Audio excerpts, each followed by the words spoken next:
All right, y'all, welcome back to another discussion. I want to talk about that topic I brought up before. You don't know what you don't know.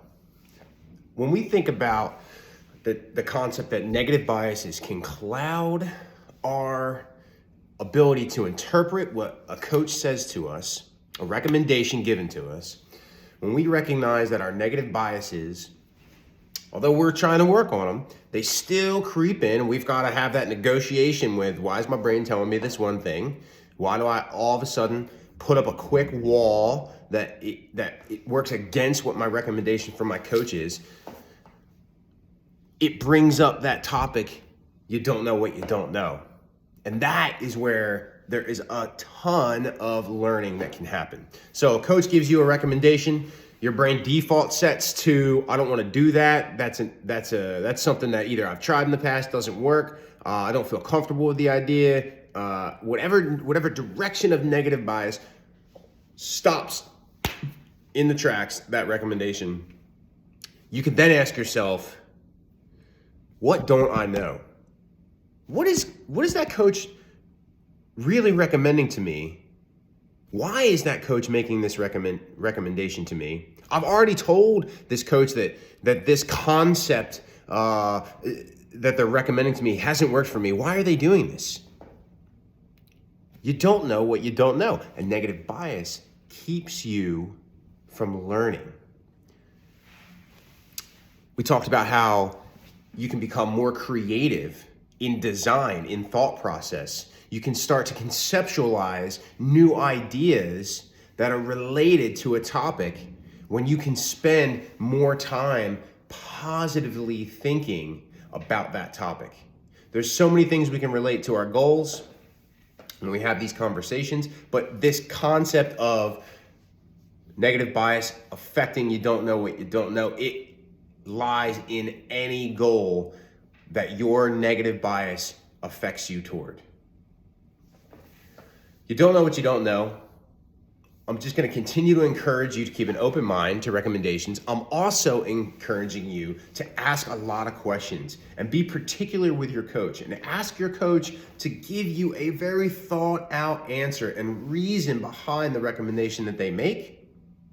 And then try to take in each detail that they supply you and find out what within those details maybe you haven't tried, what subtlety they may be recommending as a professional to you that may actually make the difference.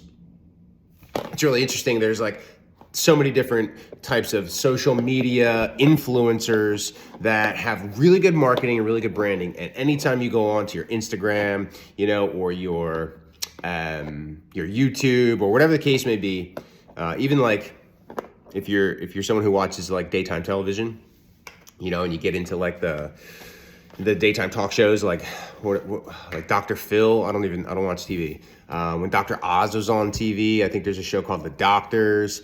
Oprah, I don't know. She doesn't have a regular like public access show anymore, I don't think. But those types of examples that's health and wellness influencers, right? It's like Oprah gave a platform to a lot of these folks. They became popular.